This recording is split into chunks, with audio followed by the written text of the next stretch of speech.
Katanya, orang-orang ini menjalankan salah satu bisnis yang paling sukses di dunia. Mereka memiliki salah satu sistem logistik paling efisien dimanapun. Bukan, aku bukan ngomongin Amazon atau apa. Kenalkan, ini Dabawala, layanan delivery di Mumbai, India yang telah beroperasi selama sekitar 130 tahun. Mereka mengantarkan masakan rumahan dan pesanan restoran, dan ini adalah salah satu layanan pesan antar makanan tertua di dunia. Layanan ini pertama kali muncul di akhir abad ke-19. Dulunya, banyak imigran datang ke Bombay, sebutan kota Mumbai dulu, dan mereka punya masalah yang sama. Mereka udah terbiasa dengan makanan yang biasa mereka makan di rumah. Jadi, mereka cuma bisa merasa puas dengan makanan yang dimasak oleh keluarga. Oleh karena itu, layanan delivery makanan rumahan Bombay pertama pun muncul, dan menjembatani jarak antara berbagai cita rasa nasional. Awalnya, hanya ada 100 orang yang mengantarkan pesanan, dan kini, ada sekitar 5.000 dabawala yang bekerja keras untuk memastikan semua orang menerima makan siangnya. Banyak bisnis tua yang berubah secara signifikan seiring zaman, tapi bisnis yang satu ini tetap sama. Kamu nggak bisa ngecek Dabawala pakai aplikasi, dan pengantarnya sendiri pun nggak akan pakai aplikasi atau semacamnya. Meski begitu, tanpa teknologi maju, mereka mampu mengantar hingga 200.000 makan siang dalam sehari, dan dalam waktu kurang dari 3 jam. Mereka menciptakan sistem kode tersendiri yang membantu mereka bekerja dengan hampir nol kesalahan. Yap, akurasi mereka memang 99,9%.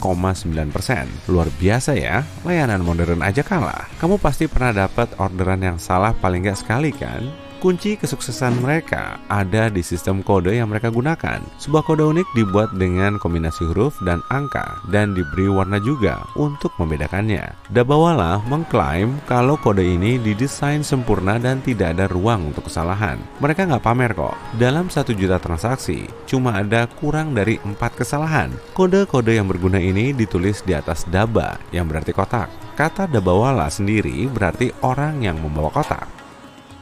Oke, mari kita coba memecahkan kodenya dan lihat apakah orang-orang pengantar bekal itu memang membuat kode yang efektif. Pertama, Dabawala menggunakan singkatan. Ini merujuk pada titik kumpul. Lalu mereka menggunakan kode warna. Ini merujuk pada stasiun awalnya. Kode warna juga menunjukkan tujuan dan penerimanya. Di kode Dabawala ini, kamu juga bisa lihat ada nomor-nomor. Mereka butuh nomor ini untuk menentukan stasiun tujuan. Terakhir, ada tanda untuk membawa Dabawala ke tujuan tepatnya yang meliputi gedung dan lantai. Fakta serunya, moto mereka adalah error adalah horor.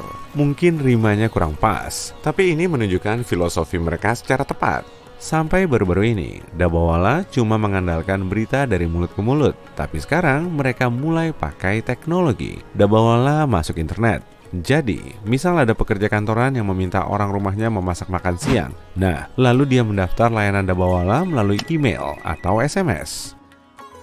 Sebelum bisa menjadi anggota Dabawala, seseorang harus mempersiapkan beberapa hal. Jadi, nggak cuma ujuk-ujuk datang terus bilang, aku mau kerja. Sebagai permulaan, dia harus menyumbangkan hal-hal berikut ini.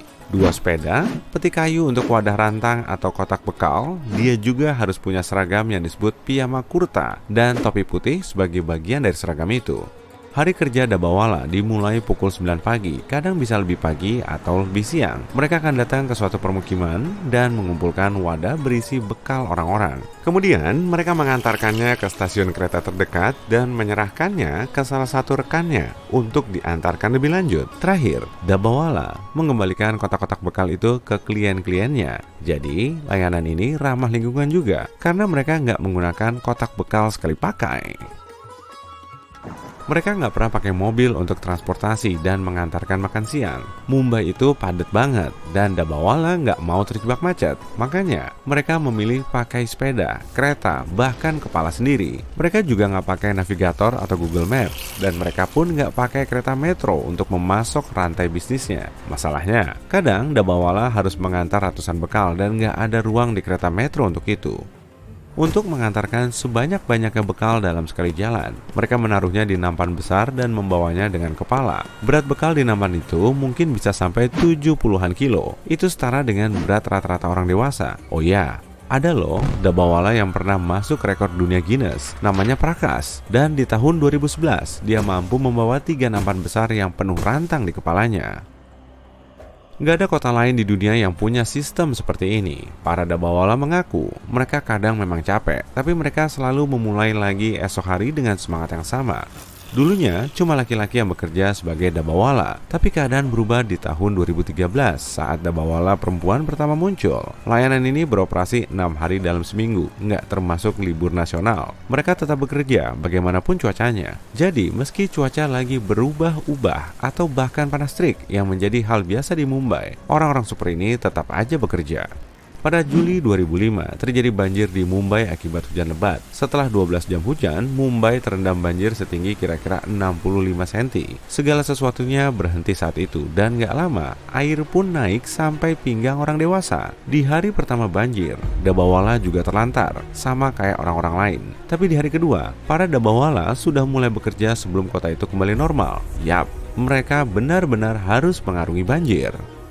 Kunci lain kesuksesan mereka adalah hierarki khusus yang mereka gunakan. Tiap orang punya tugas sendiri. Misalnya, beberapa dabawala membawa kotak bekal ke tempat penyortiran, dan yang lain harus menyortir kotak-kotak bekal itu sesuai kelompok. Kelompok dabawala lain mengantarkan kotak-kotak bekal ke kereta, dan kelompok lain lagi menurunkannya. Kemudian, dabawala lokal mengantarkan bekal itu ke klien.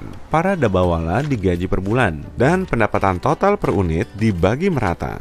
Semuanya terlepas dari tingkat hierarki mereka, mendapatkan sekitar Rp8.000 per bulan atau hampir sekitar Rp1.500.000. Tapi mereka juga bisa kena denda. Misalnya, mereka nggak boleh absen. Oh iya, seragam juga wajib. Kalau seorang dabawala kehabisan seragam, mereka juga bisa didenda. Meski delivery semacam ini butuh usaha besar, layanan dabawala nggak begitu mahal. Untuk biaya mingguan sekitar Rp150.000 sampai Rp300.000. Mereka akan mengantarkan makanan rumahan yang dimasak keluargamu atau menjemput pesanan dari restoran yang kamu mau. Segala sesuatu menyangkut dabawala ini unik sekali, sampai membuat orang-orang di Universitas Harvard tertarik. Para peneliti di sana ingin mempelajari cara dabawala mampu mengantarkan semua bekal makan siang tepat waktu dan bagaimana mereka melakukan semua itu tanpa teknologi modern yang rumit. Tapi bukan ilmuwan Harvard aja yang ingin tahu lebih jauh tentang dabawala. Dulu di tahun 2005, bahkan Pangeran Charles ingin bertemu dabawala. Dabawala juga diundang ke pernikahan Pangeran Charles dan Camilla Parker Bowles di tahun yang sama. Tapi nggak tahu juga sih, apa mereka nganterin makan siang buat para tamu. Perusahaan logistik ternama di dunia, FedEx, juga mengunjungi Mumbai karena ingin mempelajari sistem bebas error dabawala. Dabawala menginspirasi para pebisnis lain yang memulai layanan pesan antar yang sama di Amerika. Mereka beroperasi di area-area metropolitan seperti New York dan San Francisco, tapi layanan mereka masih terbilang kecil kalau dibandingkan dabawala Mumbai. Di dunia yang kacau balau ini, ada banyak hal yang bisa saja datang terlambat, tapi makan siang yang diantarkan oleh dabawala akan tiba tepat waktu. Oh iya, hampir lupa, para klien bilang, makan siang mereka selalu hangat tiap baru diantar. Keren juga ya.